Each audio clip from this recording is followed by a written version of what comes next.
Ganga versus मंगा।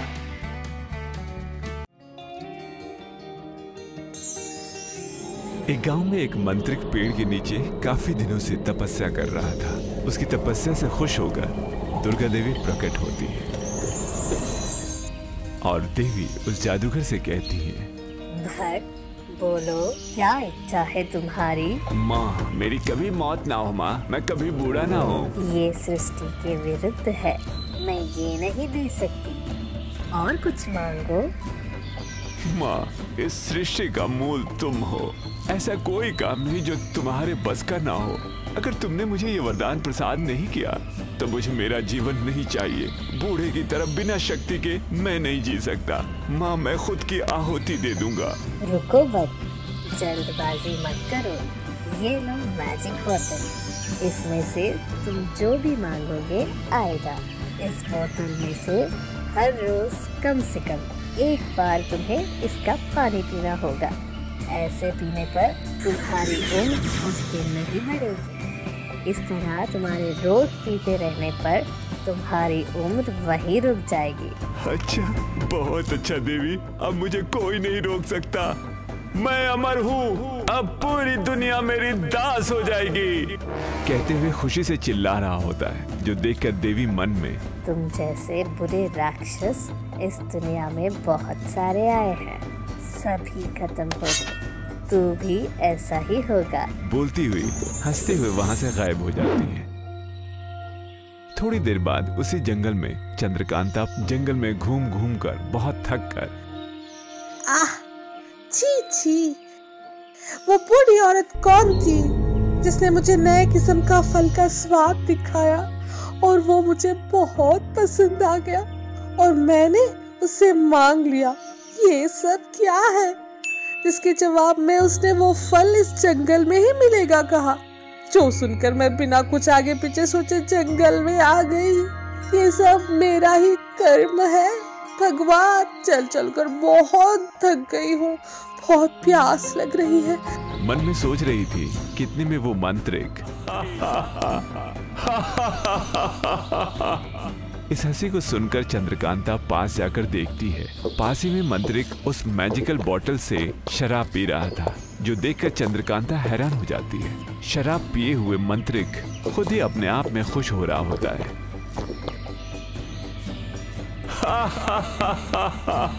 अरे वाह, क्या स्वाद है। इस मैजिकल बोतल की वजह से मैं जो भी चाहूँ वो पी सकता हूँ, कितना भी दे सकता हूँ। सोचकर पीता ही जा रहा था, जो देखकर चंद्रकांता को सब समझ आ जाता है। फिर वो खुद से कहती है, अच्छा, इसका मतलब ये एक मैजिक बोतल है। हम जो भी चाहे वो और जितना भी चाहे उतना मिलेगा। इसे किसी भी तरह हासिल कर लो तो पैसे ही पैसे होंगे। सोचकर मन में बहुत खुश हो रही थी। मंत्रिक शराब पी पी कर नशे से नींद में चला गया। यही सही समय सोचकर चंद्रकांता उस मैजिकल बोतल को लेकर घर आ जाती है। घर आने के बाद उस मैजिकल बोतल से सुबह सभी को भैंस का दूध देती है, दोपहर को जूस डालकर बेचती है और रात को दही बेचती है। इस तरह अच्छे से पैसे कमा रही थी।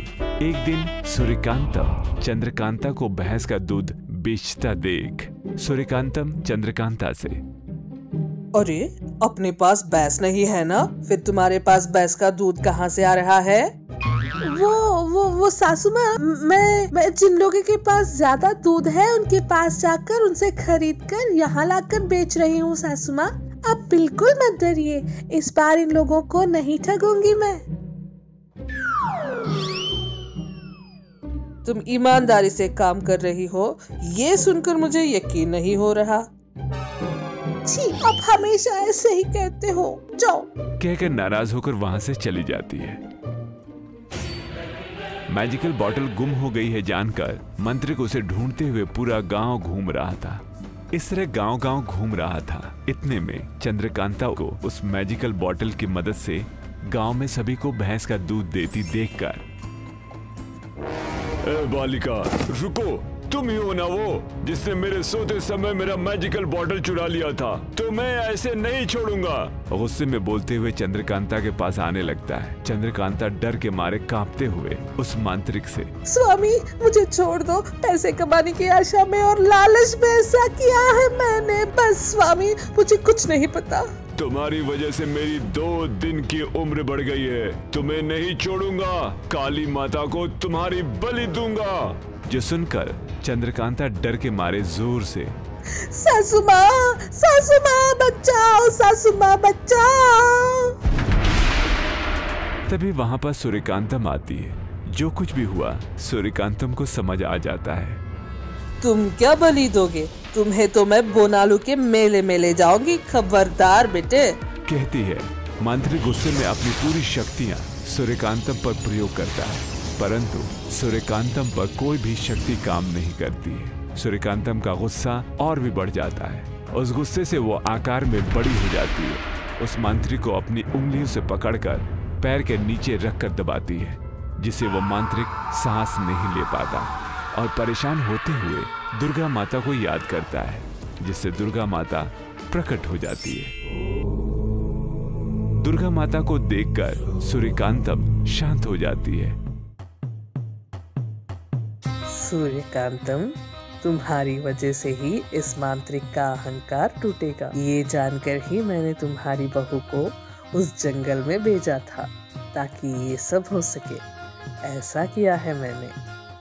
अरे बाप रे, अरे देखो, अब तो ये जान लो, इस दुनिया पर बुरा करने का इरादा खत्म करके अच्छे से रहने का प्रयत्न करो। उसकी बातों को सुनकर मांत्रिक अपनी गलती समझ जाता है और दुर्गा देवी को मना कर उनके पैरों के पास एक फूल की तरह ही रह जाता है। इस तरह हमेशा लालच करने वाली चंद्रकांता इस बार तो लोक कल्याण के लिए काम आई। चंद्रकांतम अपने दोस्त से मिलने गई थी। वहाँ वो रेणुका को देखती है।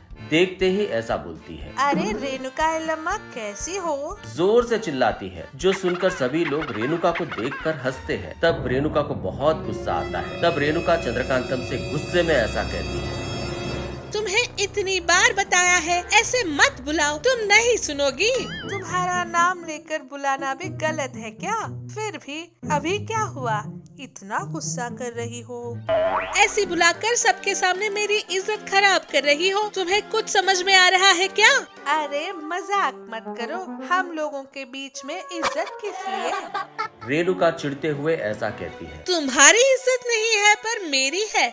यहाँ पर जो भी लोग हैं मेरी कितनी इज्जत करते हैं पता है? होने वाले सभी पार्टी फंक्शन में मुझे ही चीफ गेस्ट बनाकर बुलाते हैं, पर तुम्हें किसी ने बुलाया है क्या? चीफ गेस्ट की तरह ना बुलाया पर कम से कम तुम्हें गेस्ट की तरह भी ट्रीट किया है क्या? सभी तुम्हें एक बेवकूफ समझते हैं, इसीलिए कोई इज्जत नहीं देता। मेरी बचपन की दोस्त हो इसीलिए मैं तुम्हें बुलाती हूँ, नहीं तो मैं भी तुम्हें बुलाने वाली नहीं थी। बोलती है, जो सुनकर चंद्रकांतम को बहुत बुरा लगता है।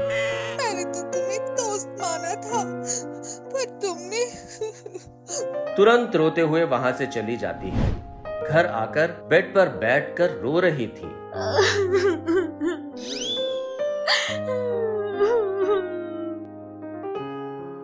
जो देखकर सूर्यकांतम चंद्रकांतम से पूछती है, क्या हुआ? अभी क्यों इतनी हो रही हो? क्या हुआ बताओ? मुझे कोई अहमियत ही नहीं देता, सारे लोग मेरी बेइज्जती करते हैं। रोते हुए कहती है, जो सुनकर सूर्यकांतम ऐसा कहती है, अरे पहले अपना बड़बड़ाना बंद करके क्या हुआ बताओ? कहती है। तब चंद्रकांतम सारी बात सूर्यकांतम को बताती है, जो सुनकर सूर्यकांतम हंसते हुए कहती है, अरे इस छोटी सी बात पर इतना रो रही हो? उसने सच ही तो कहा। हर कोई मेरी इज्जत निकाल देता है, मैं रो रही हूँ और आपको मजाक सोच रहा है। सासू माँ, क्या सासू माँ, किसी को भी मेरा दुख नहीं लगता। अगर घर में इज्जत मिलेगी तभी तो बाहर लोग इज्जत देंगे, पहले मेरे घर में ही मुझे इज्जत नहीं मिलती।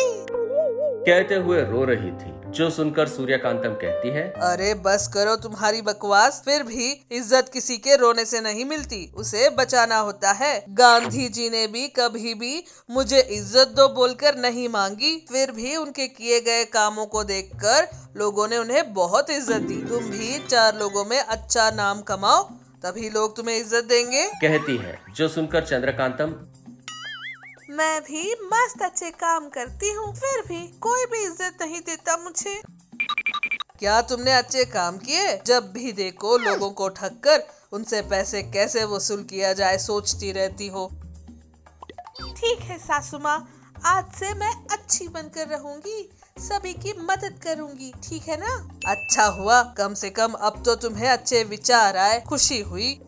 ऐसे अच्छे काम करते जाने पर उसे सारे इंसान देखकर मुझे भी इज्जत देंगे, जिसके लिए बहुत टाइम लगेगा ना।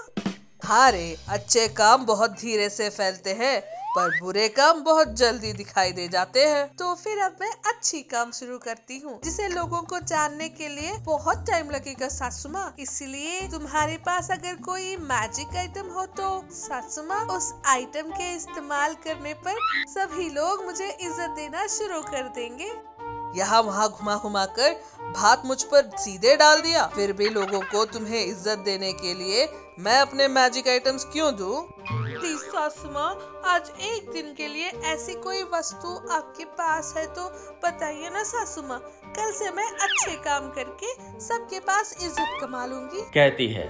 जिस पर सूर्यकांतम नहीं मानती। तब चंद्रकांतम सूर्यकांतम के पैर पड़ती है, अपनी पेटी में से मैजिक ज्वेलरी उसे देकर कहती है, ये लो, ये एक मैजिक ज्वेलरी है, इसे पहनने पर लोग तुम्हें इज्जत देंगे, तुम्हें अपने सिर पर रखकर देखेंगे। ये सिर्फ आज के लिए ही है, कल से अच्छी बन जाऊंगी कहा है, इसीलिए तुम्हें ये चांस दे रही हूँ। अगर इस बार कोई परेशानी हुई तो तब बताऊंगी तुम्हें।